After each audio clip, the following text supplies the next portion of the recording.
Yeah, okay, the Gentry Podcast. I know that you will be loving it. We here to break it down so that you start to understand your local government. Who are the leaders? Time to get active, do something about it. Dealing with jobs, the workforce, and affordable housing. Motivate and inspire. Elevate, take it higher. For the next generation, knowledge is power for your community. Giving you the info that you really need. Time to make a change and a difference. Tune in, don't miss it. It's the Gentry. The Gentry Podcast. The Gentry Podcast. Making a change, switching it up. Hello, and welcome to the Jentry Podcast. Today, we have an amazing guest. We have Jack Linehan, who is the City Administrator of Falcon Heights, Minnesota. I'm too excited. This man is more than just an administrator. He is also a husband, a father, and a background that I don't get to talk about too often, but this has been his dream, and he landed his dream job. And I'm so excited to meet you again. And Jack, how you doing? Doing well, Jonathan. How are you today? I'm doing amazing. I'm very excited for this. I'll just let the viewers in. Before we jumped on, I said, if we could just recreate the conversation that we had a couple weeks ago, that would be great, because your background, your story is amazing. But before we jump into that, just give the viewers a little bit. What's the secret sauce of Falcon Heights? What makes it one of the best communities to live in the United States? Yeah, so Falcon Heights actually just last year was rated the best city to live in Minnesota by some of those kind of aggregate rankings. And we're running with it. It's true. So it's been published, it's true, but we're an awesome city. I love Falcon Heights. So a little bit about it. It's a small geographic city. It's about 3 square miles. We're right next to St. Paul. So kind of right north of St. Paul at our border. Founded in 1949, kind of it was an old township area of St. Paul, and the voters were asked, do you want to join St. Paul or join our neighbor Roseville, who's also a little bit larger of a suburb? And 5-1, they said, no, we want to be our own city. And so we're about 76 years old now. So again, 3 square miles, 5,000 residents. And the part that makes us super unique is of that 2 square miles, 1 square mile is the University of Minnesota's St. Paul campus. That's, it should be called the Falcon Heights campus. We got to kind of work on that. I think that's part of my podcast introduction here, is that we'll rename that the Falcon Heights campus. And then the other 1 square mile is the Minnesota State Fairgrounds are in Falcon Heights. And so it's the largest fair by daily attendance, and it's the second largest fair totals. Texas technically is the biggest, but that's because it goes on for like 30 days. Ours is only 12 days, and it's famous. And if you live in Minnesota, you've been to the fair, you go to the fair. And I've lived in I lived in Illinois. It wasn't the same in other states. So we got a special state fair. It adds some challenges to our community, but it's also really fun, and it's a fun thing that we do. It's part of our culture. And yeah, our residents are awesome. We have, I said, 5,000 residents, very, well educated, well informed, a lot of kind of professors or families of professors who live here, and they're engaged. And that was something that was really cool to me, is kind of how active our commissions are, our citizen engagement, and our awareness. So that always makes it kind of a really cool place to be. I love that. So you didn't even have to make anything up. You didn't have to give your opinion. It's certified. I have been voted one of the best communities in Minnesota. So I appreciate that. And I know we're going to get back to two huge community assets that you have, the Falcon Heights campus, and then a huge fair. And I live down here in North Carolina, and we have I thought, a pretty large state fair. And I know how much of an economic driver that is to the community. So I can't wait to dig into the largest. So I gave our viewers a little bit of a taste, but please, Jack, me through your background, and don't leave out the details, because it only gets better and better. And I'm excited for this. Yeah, no, thanks, Jonathan. Yeah, I guess one of the parts that I always say is, if you interviewed, 50 city administrators, you can get so many different backgrounds as to how they got into the field, how they got their interest. And one of my parts, I guess, is unique, is that I have wanted to do this since I was 16. And so I've kind of never strayed from that goal a little bit. There was a time I thought I should be like an attorney, but that got shut down real quick in college. But basically, I wanted to be a city administrator since I was, in high school. Kind of, I have my two origin stories. I kind of debate between the two, which pushed it, but I think it was both. The one was, I was so interested in how cities functioned and developed. So my grandmother actually was a nonprofit director here in the Twin Cities. And I had told her at the time when I was kind of starting to take a vocational class in high school, I said, I kind of want to be a mayor when I grow up. And she said, sweetie, you don't want to be a mayor. You want to be a city administrator. If that's what you want to do. If you want to be daily in the cities, that's the job to look for. And so I kind of buried that in my head and said, okay. And then in high school, a local city administrator came to one of my classes and kind of told about the profession, what they did. And I thought, yeah, that's what I wanted to do. So kind of to lay out my path, I went to Winona State here in Minnesota. It's down about 2.5 hours south of the Twin Cities. It had a public administration program, which was a pretty rare kind of undergraduate degree.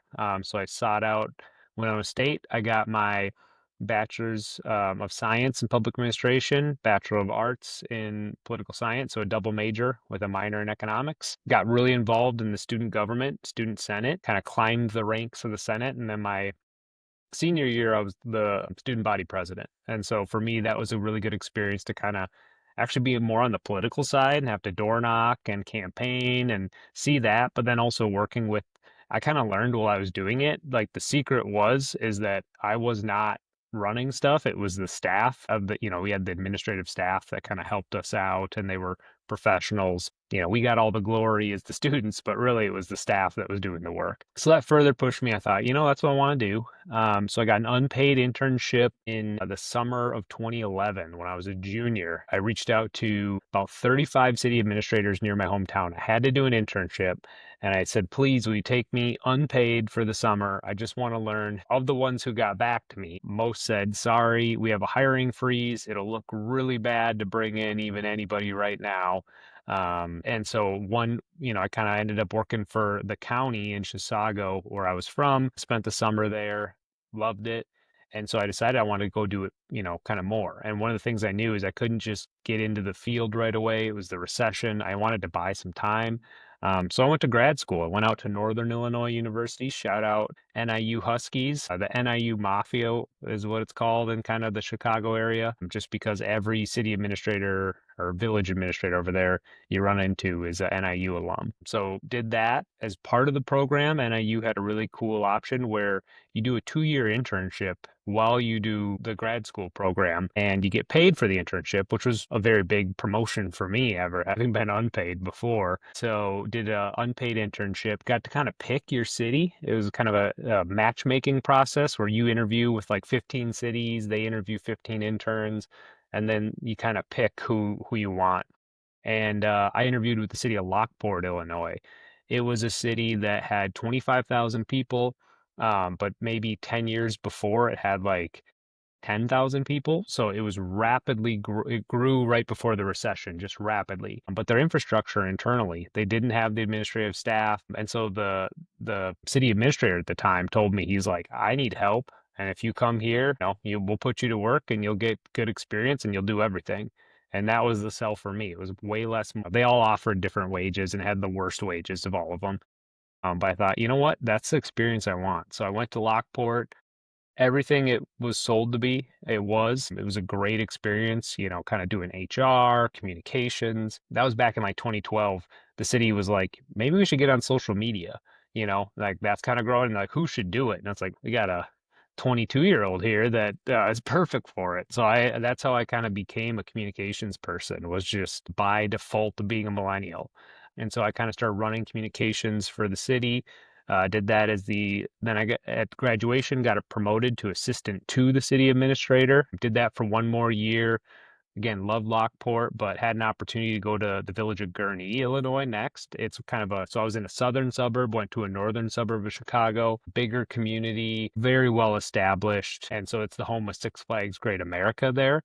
Big shopping mall. It's a cool city in that in Gurnee, it's still even to this day, they don't have a property tax for the city. The entire operations of the city is funded through visitors. So sales tax, hotel, resort tax, and amusement tax with the Six Flags. So I was in Gurnee for 7 years, spent most of the time as the assistant to the village administrator there, got promoted to assistant village administrator. And then, kind of that role was really all over the place, a lot of risk management, and then communications. I oversaw kind of the communications for the city, public information officer, doing media inquiries and kind of helping the village administrator. And then when I got promoted, the biggest difference was I became kind of the fill-in village administrator. So when he was gone or, on vacation, I got to take over for a week or so and kind of pretend to be the village administrator. It was never quite the same, but that was a good experience. And then kind of my next step, I was going to stay in Gurnee for a while. I had no plan. I knew it was like, man, I have no reason to leave Gurnee. This is a great place. But I kind of was getting the itch. I wanted to be the city administrator. And at the same time, had my daughter in 2020, right during the pandemic. My wife, kind of my other interesting thing, my wife is the assistant city administrator for the city of Little Canada, which is about couple cities over from Falcon Heights where I'm at now. But so she was in the field, I was in the field. We both met at Winona State, went to Northern Illinois, and both of us were like, what if we moved to Minnesota? It's where I'm from. We both went to college here. Her family's here. My parents were still here. And kind of, I think the final part was my sister. She was in Tucson at the time. She had a daughter that's 6 months older than my daughter, and she was moving back to the Twin Cities. And so we thought, you know what, the cousins, like if you have a cousin that's 6 months, like you're going to be in the same grade your whole life, you got to live near them. So we started applying in Minnesota. And so I was looking for jobs. My criteria at the time for my first position was about 5,000 people. I knew I kind of need that first step. 2 hours within the Twin Cities. I was willing to drive, willing to do what I need to do. And then Falcon Heights opened up right when I was looking, kind of posted over Christmas of 2021. And the funny story, my mom grew up in Falcon Heights. So she went through the schools here, and my grandfather lived here until he passed away in 2018. So I grew up going to Falcon Heights for Christmas and other holidays, and I grew to really love the city. So for me, it was an awesome opportunity. I thought, man, that is the job I want. I don't care about the salary. I don't care about anything else. Nice thing is right in the cities. And so I ended up getting the job and started in May of 2022. So that's kind of my background as to how I got here. Couldn't be happier. I'm glad to be in Minnesota. I miss my Illinois friends and colleagues a lot, but I've really grown to kind of get roots here in Minnesota again too, which is really fun. I love that. And thank you for for sharing that. I had to show something different. Most people I ask when I'm talking about their background, I say, when did you know you wanted to be a city manager?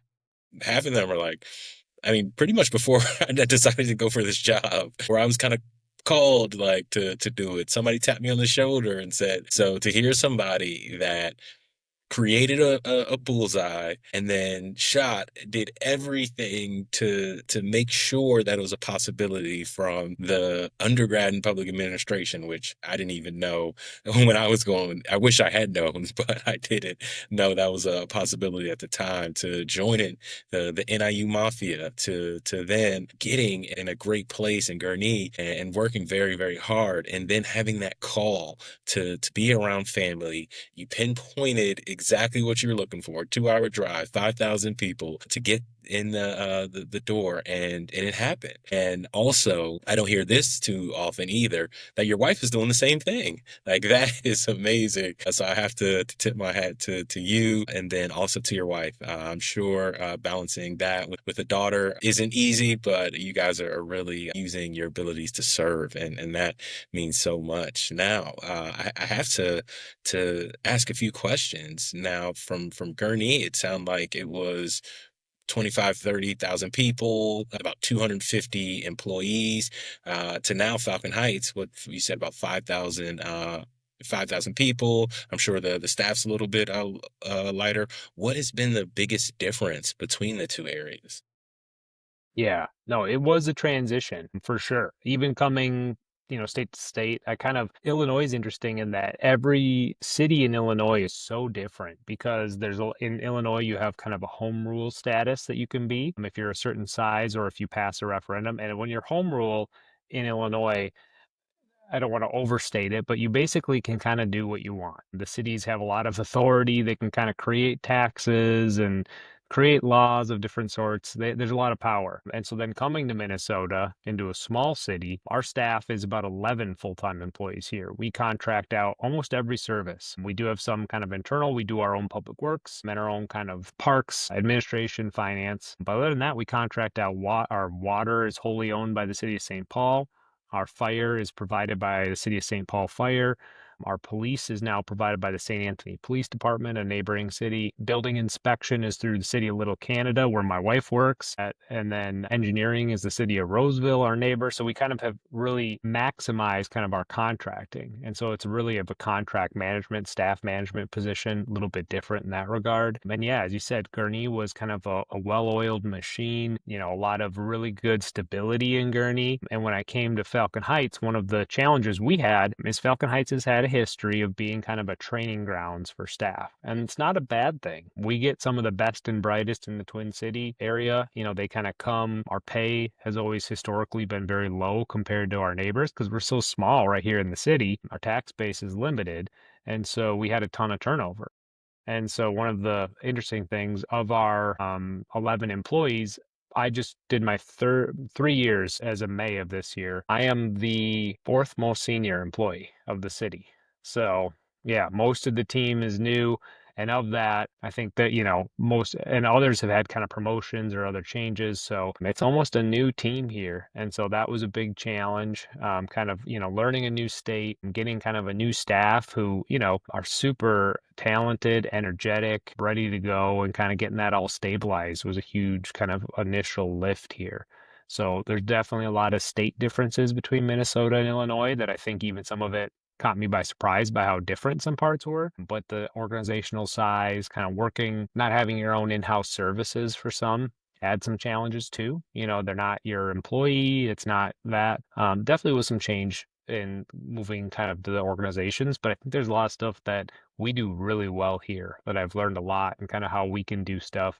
And really maximize the services for our residents at the best dollar. And there's something about that with contract management that we can really draft good contracts and deliver excellent services and really save the residents money. I think that's so important, and that contract management, still being a great steward of talent and making sure you're creating some sort of buy-in in the community.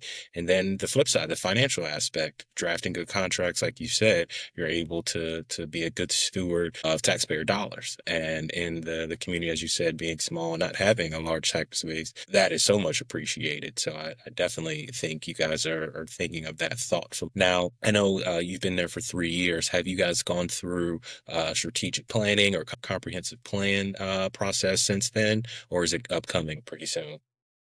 Yeah, we just did a goal setting session this May. So kind of like a minor strategic plan. So instead of kind of like a 4-year plan, we did more of a 2-year, just kind of aligning with our council kind of terms, essentially, so that we, didn't want to get too far out of ourselves, but we wanted to kind of organize and say, okay, what are our projects for the next couple of years? So we just adopted that in May, kind of our goal setting. And that was a great exercise to really look at and say, we have so many priorities. How do we kind of rank them and put them in a list and really show like what should we be working on as staff? So that was important. Our comprehensive plan, will be doing that in the future. But we've done some other really cool planning too. My team has done a phenomenal job getting grants.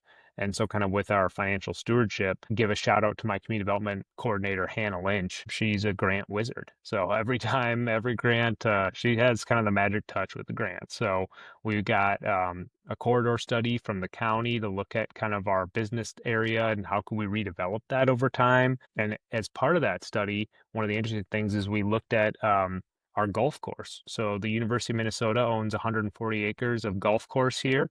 In 2021, they did a campus master plan, and they listed in the master plan that the golf course was an opportunity site, 1 to 10 years redevelopment. And that triggered to us. It said, uh-oh, if that happens, what's the plan for it? And so as part of our corridor study that was grant funded, we looked at that parcel and kind of determined how would we rezone it. And so we really wanted to make sure that we got ahead of that, protecting open space. Currently it's all open space, it's all golf fields. But how would that look like for development? So we developed plans in 2024, got kind of ahead of that.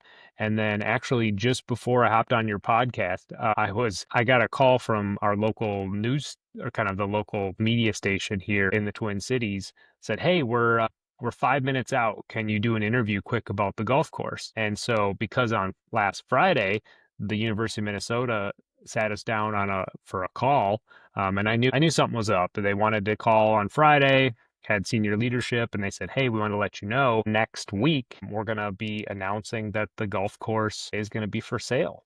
And so we're going to dispose of it. We're going to sell it. Finances have been tough for the university, like all colleges right now. And so they said, we're going to be selling it and we'll work with the city on that." So now all of a sudden, planning for the future, 140 acres, we've done the math on it and we could fit, 1,500 housing units in there.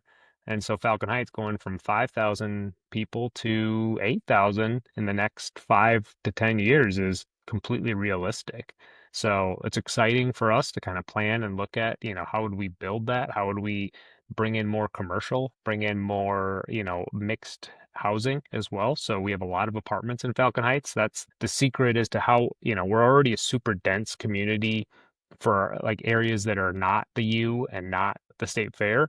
The rest of it's super dense. I mean, 5,000 people in 1 square mile. It's a urban environment. So kind of taking that model and kind of taking it out to a golf course site too creates a lot of excitement. So definitely a lot of change coming. And so just planning, and we've done a really good job of just getting ahead of that as much as possible. I love that you guys foresaw this coming. Worked with the Grant Whisperer, shout out Hannah, and were able to ascertain funds to do a proper study. So when this call happened last Friday, you guys were ready to go. You guys had ideas, you weren't blindsided, and you're able to be proactive and on the offense to make Falcon Heights a better place. That sounds like a huge opportunity. The amount of housing, the differentiated uses of property.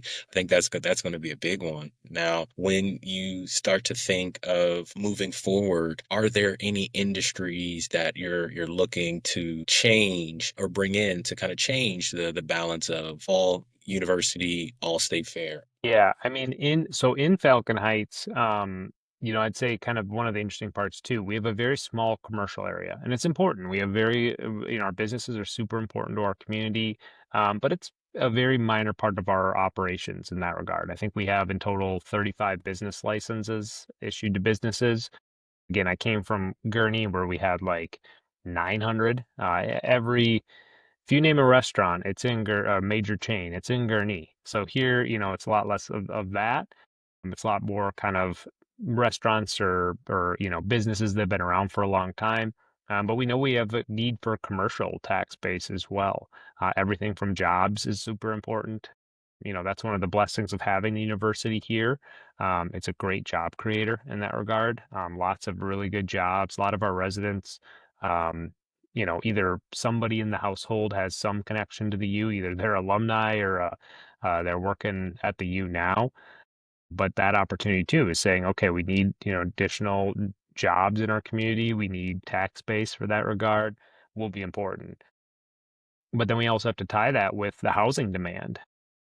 Kind of our housing in Falcon Heights, it's really cool housing. There's a reason people want to live here, but it's a lot of built in the 1920s, 30s, 40s, and 50s, probably kind of at the latest for most of it. Very, small lots, very, kind of a nice cityscape. So you have a lot of, kind of either sidewalks or walkable community.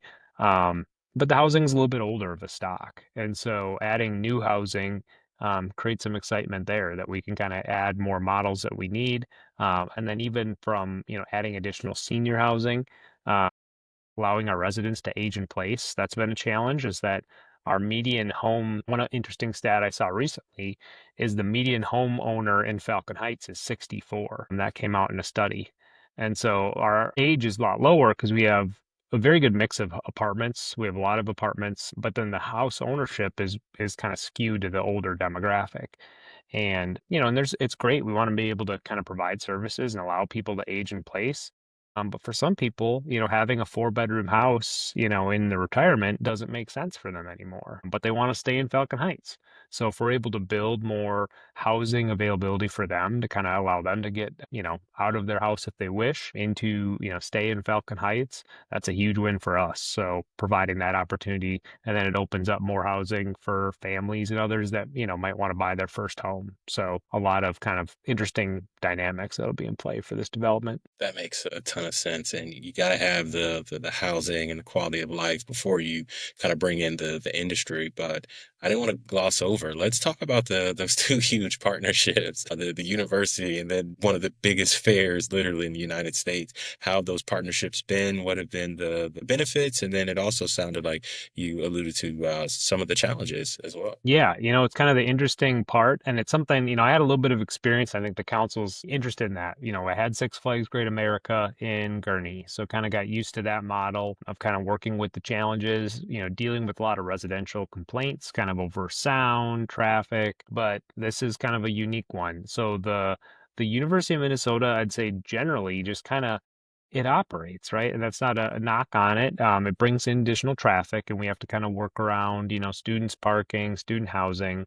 But it's overall, it's not super disruptive in that regard. And I think that there's the job creation aspect of it that a lot of our residents, it's their year-round employment. So, a huge benefit. I know I've seen the studies that I think I saw once that the number one thing a city in a state can get, awarded to them basically is first it's the capital city. So if you get if you're the capital city, that's like the best economic boon you can have. The number two is having a major state institution in your community is the number two greatest economic generator. So the U of M brings that for us. It's a great benefit to our community. And then the state fair. So the state fair, we have a good working relationship with them. Our residents are used to the state fair. It's been located here since the 1800s. Originally, it was kind of when they opened this location, but it's grown over time. And so a lot of our housing was built in, again, I said, kind of through the fees. At that time, the state fair, it was there and it was operating, but it was a very different experience when they had less than 1 million people attending a year. And now it's well over, in some years, it's over 2 million people over 12 days. So for 12 days starts in about basically the 12 days prior to Labor Day is when the fair starts. We can expect 200,000 visitors to the fair every day. And so what that does is it creates additional challenges for traffic management and quality of life. It's even just working and my office, our city hall isn't too close to the fair, but just like getting to work every day is like, I mean, if you think of like when there's road construction or other stuff, it's like that times 10. You got to take side roads, you got to leave 20 minutes early and navigate around and get through. Don't expect to go to lunch, bring your lunch for 12 days. And that's only just a fraction of what our residents deal with. So for our residents who live near the fair, it's parking on the streets in front of them. It's additional. And most people who come to the fair are great and they're here to have fun. They're respectful of the neighborhood, but unfortunately not everyone is. And so, you have kind of concerts and other stuff that end. And so we have additional, traffic accidents increase during the fair. That's a stat and that's proven. Police calls increase during the fair, another stat. So there's challenges that come from it. And that economic side is a little bit more nuanced. The jobs that they create are usually temporary. They're usually it's good for, if you're a high school kid in Falcon Heights, the fair is a great place to go work for 12 days. You can make a lot of money right before college or whatever. But for most of our residents, it doesn't create kind of that job creation year round isn't there. And then also the community and the business community doesn't really see a major boon from the fair. Now there is some, but like, for example, some of our restaurants, we have kind of one major sit down kind of bar and grill style restaurant, great restaurant.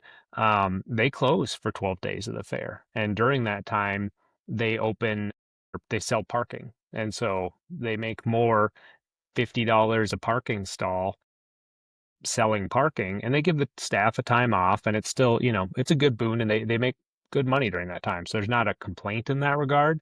But it's not that generation of like, okay, now because of this, our industries are booming.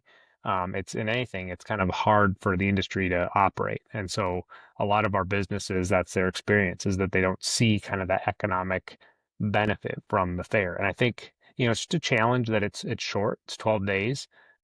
If it were a 30-day state fair, I think hotels and other stuff would kind of populate, but just due to the size and the length of it, it doesn't happen. So it's a challenge. It's a tough time for some of our residents. A lot of residents are used to it. They've lived with it for a long time. But if you have a new resident, some people get surprised by it, and it can be a really tough challenge to have, that extra traffic and, the other challenges it brings during that time. That makes a ton of sense. And I don't envy you having to balance probably the tax revenue that benefits the community, but also it sounds like it's not necessarily trickling down to the businesses if they're not being patronized, or, they rather just sell parking or things like that. And then obviously the residents that aren't used to that, you probably get some angry calls. So you're walking a tightrope there. So with that, I have to ask, for our viewers, what is a city administrator? Yeah, no. So during, it's different for 12 days. That's for sure. Kind of my role, again, it is something different in a small city, is that, there's not like all these layers of staff. I supervise most of the employees, and there's some kind of internal layers and stuff. But, I'm very accessible. My office is right here, right next to the front counter. It's funny, people will call, if they have a meeting here, they're like, how can we find you? And it's like, you'll see me. It's okay. Just come up front. We're, there's just a couple of us here. And so it's a lot. Yeah, it's a lot of resident inquiries, working with residents, dealing with issues. Parking complaints are our number one thing during the fair. We see some crazy stuff, and I get it. It's super frustrating if people, you want to drive to the fair, find a place to park. It's good luck. So the fair, they do a good job. They do park and rides, so you can kind of park at a lot, get on a bus and get in. That's what I've always done. Besides, back when my grandfather lived here, I used to park at his house and walk. But other than that, I mean, it's the way to get in. And so that's been a challenge. The other part is kind of the economic side of it. And, to get into it, I have maybe I'm a little biased coming from Gurnee.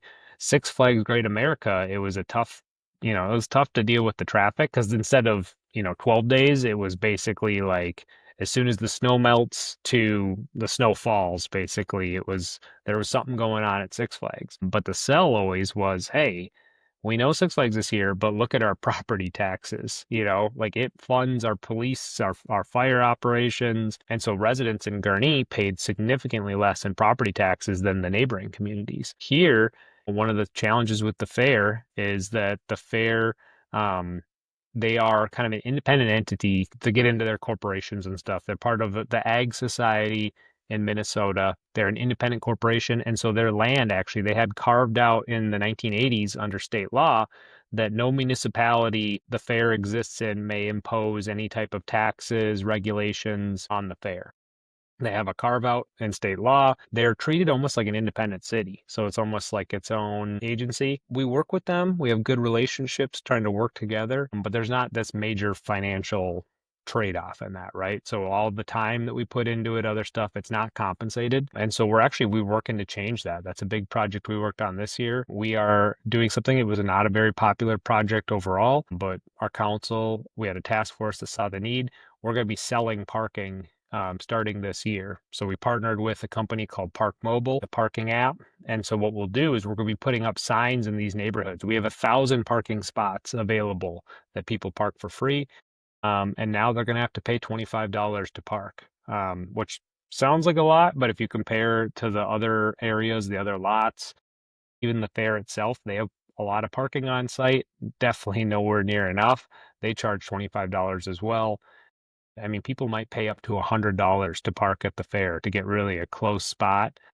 I mean, some of the lawns in our neighboring city, St. Paul, residents there sell their parking on their lawn. And so you kind of can pull up and park. So we're going to be selling parking for $25 a spot. And so we're planning that could bring in anywhere from 100 to 200,000 a year in revenue. That'll fund our costs associated with the fair, our police costs, our staff costs, and help kind of provide additional support. because that's a really big challenge as to how do you scale for 12 days and kind of wind that back afterwards. This is something we hope that'll help that. So it was a good project, but a tough one. A lot of emotion went into it, a lot of media coverage, and so we're looking forward to the project. It's something that we think that'll be a big long-term benefit, but it didn't come without its challenges, that's for sure. That sounds tough. The carrot that I kind of saw was at least, it's bringing in some tax revenue. So the businesses, the community members will see the benefit long term, but it sounds like almost the opposite when you think of a fair, not necessarily bringing in an economic engine, but you have to increase police, you have to create staff and reach out to residents. There's a lot of things you have to do, but I applaud you guys for understanding that that balance was a little bit off, and even though it sounds like it may not be popular, which I can understand as a community resident having that parking, but with the long term, this is the start to creating somewhat of an economic engine from the fair, and hopefully it continues to grow. So I applaud you guys for doing that. On that note, what are some initiatives coming up that you are proud of, you're excited about, that are coming pretty soon? Yeah, so I think I kind of covered two. One, again, the redevelopment of our golf course, and then there's kind of the parking program are two that would kind of start. Those are some of the big ones. I'm taking a lot of my time up right now. But the other, I mean, we have a ton going on right now. Even on top of that, that's where the golf course. It's a great news, but it's like, oh man, this is like 2025 is a tough year already. So but a good year. Another project we're doing that's really cool is we have three parks in Falcon Heights that we own, but our major park, kind of our crown jewel, if you will, is our community park. It's about 15 acres. The city had leased it from the University of Minnesota. It was part of their land that they owned. They leased it to the city since the 70s. We'd pay $1 per 20 years for the lease agreement. It would extend. The U had kind of been indicating for a long time that, hey, we're probably not going to keep giving you this property for next to nothing, and we might do something else with it. It's not, it's something that as we look at our portfolio, we don't know if we want to keep a park here. And that was a big threat, and fear for the city is, okay, if we lost our major parkland, that's where a lot of our residents in the city can go and walk and, do trails and playgrounds, and we had a park building there. And so because of the uncertainty of the fact that we were just leasers and not owners of it, the city really didn't invest in the park as much as they should have. And so what happened is the building actually became unsafe for occupancy. And so really by about 2018, 2019, we stopped letting people rent it. Siding was falling off. The interior was a mess. Termites had damaged it. And so they boarded up the park, our building. So it was kind of we have our city hall building, we had the park building. And so the park building's been boarded up since, I said about 2019. So in 23, when I started in 22, worked with the University of Minnesota and said, hey, we want to buy the park. Like, we want to own it. We want to control its future. And the city had tried for a long time to buy it, hadn't successfully found, the right people, or the time wasn't right, finances weren't right. My predecessor set us up really well financially, to kind of have money to be able to do so. And so kind of worked with that, and then worked with the U to buy the park. So we bought the park for about $1 million in 2023. And then we went through a planning process to rebuild the park. And so we kind of went through that process last year. We were ready to build the park in 24. Had a budget of $3.5 million to renovate the park, go to kind of and then we kind of go through the engagement. Like, what do we want in this new park building? Well, we get to pre-bid and we bring in a third party kind of construction company to do estimating. And they said, okay, well, looking at your plans, it'd be about $5.5 million to build the park. And so that was a reckoning for the city. And we had to really look at it and say, can we afford that? And do we want to do that? And so a lot of planning, a lot of discussions, a lot of disappointment too, of like, hey, we're ready to go, but we can't afford to do that right now. That's not kind of in our financial plan. It's beyond our budget. So we kind of scrapped our initial plans and had to start from scratch, replanned everything. Instead of building a new community center or a community building, we have a much more scaled down, like, restroom shelter building with a big outdoor rental space, a new splash pad, a playground, everything. And the current budget estimate for it is $2.4 million. And we just awarded the contract to the contractor. We're going to demo that old building this summer and build a new playground that's accessible, fully accessible, not just lightly, but like, ramped everything. So a kid can play on every single part, no matter their abilities. We're also going to fence it is one of our goals if we get a grant to put a fence around it. And so we heard from our community that elopement is a big issue, and that if you have kids specifically on the autism spectrum, they like to wander. And so for parents, it's always a constant, you're sitting there at the playground and you're like constantly watching where your kid is.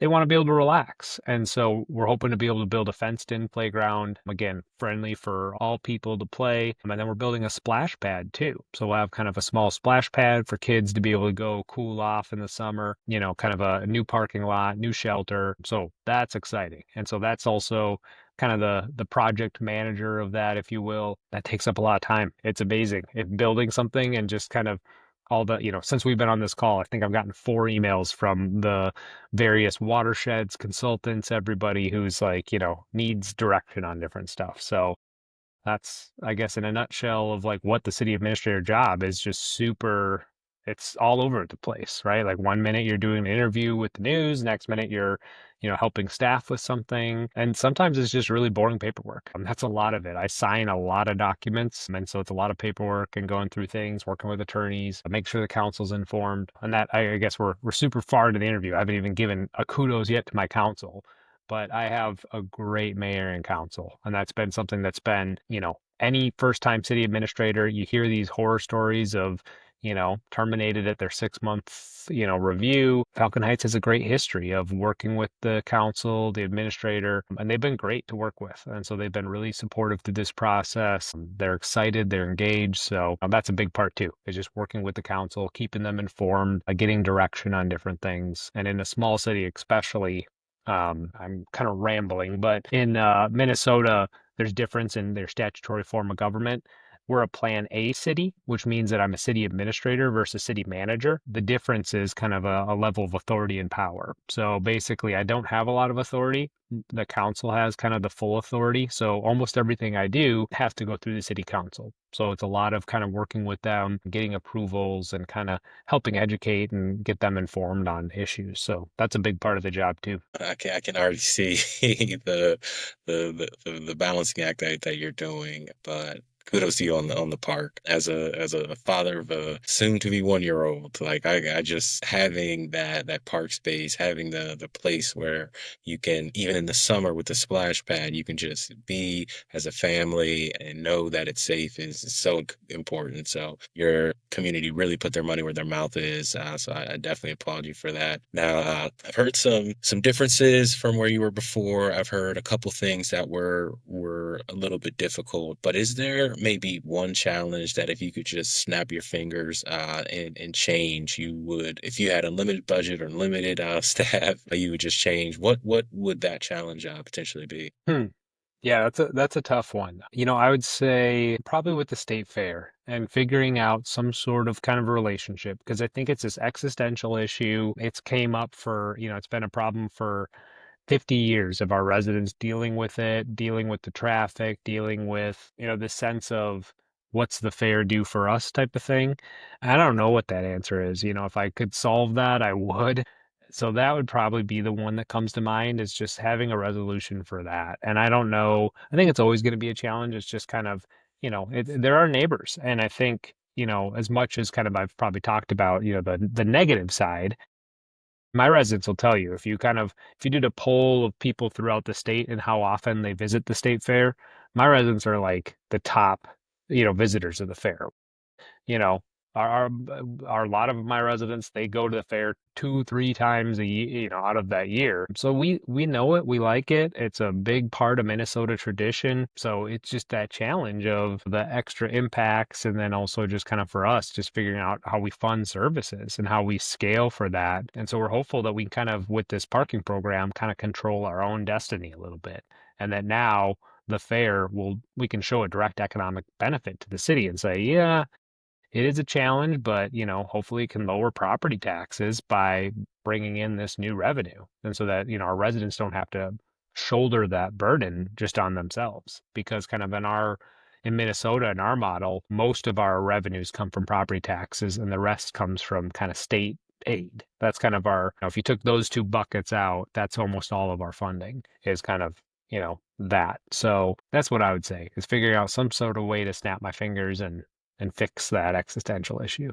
That was one of the main challenges that I heard, but it does sound like you're taking steps to not fully eradicate it, but lead to a path of having the parking dollars, and then eventually being able to hopefully lower property tax with that. So I can't wait to check in the future and see how that's going, because that'll be great. And on that note, my last question: what do you want to the legacy to be in Falcon Heights? Like 10, 20 years from now, what do you want community members or even people outside of the community to say about Falcon Heights? Yeah, I think, kind of going beyond, my own. I think my own knowledge of kind of how our impacts in the field. And even if you're in a community for 40 years, cities will stand. And that's the thing, is the interesting thing. If you looked at, I always kind of, one of my comparisons is if you took Apple, Google, and like some random city in any state,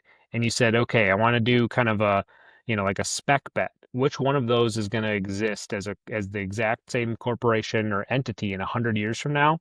The best bet is the city. That city is going to probably be around in 100 years, but any company might not be, right? And I use the big examples, but even more of a medium company, the average lifespan of a company is, even if you take out all the ones that start and stop, is, a couple years. Cities are around for a long time, hopefully hundreds and maybe thousands of years, right? In kind of North America, we're all still pretty young. So in the grand scheme of things, everything we're doing is kind of temporary, but there's lasting impacts that we could make in the communities. We can set ourselves up well. And that's the hope, is that, kind of our team, our council, that they're doing that and looking at stuff like the park. I mean, the park, our improvements here, hopefully, we'll probably need a new playground every 20 years or so. They start to, if you see an old playground from like the 90s and stuff, hey, it's going to be kind of fun, because it's, if your kid's a little older, there's a different safety standard back then. So you got like, pukulators and like slides that you might break a leg on if you're not careful. But the rest of the park, I'll say,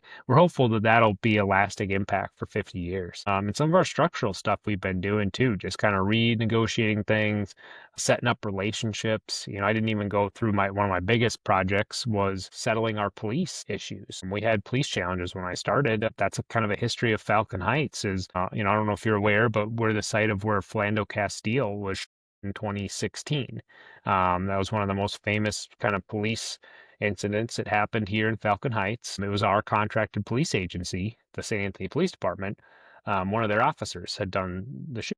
And so that created huge rippling effects for years.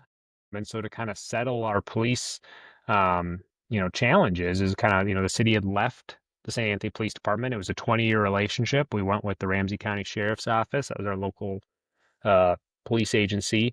When I started in 2022, the city, it was really in doubt in the future if the sheriff's office wanted to continue to provide services for us. And so we went out and did a search, worked with consultants, worked with the community, listened. And, there was a lot when we looked at, okay, what do we want in a police agency? And the answer kept coming up that, what the St. Anthony Police Department had done since the incident. There's not a better example you will find of an agency doing everything right for modern policing. They were working on everything from, kind of how their training is to what they were doing internally, how they build community. And so, that was the answer, was returning to the St. Anthony Police Department. And that's a tough, that was a tough conversation to have with the community, with people, and kind of navigating that was a huge challenge. But at the end of the day, where we're at now with our police services haven't been better. We have the best police contract we've had in that regard. We have a new contract with the St. Anthony Police Department.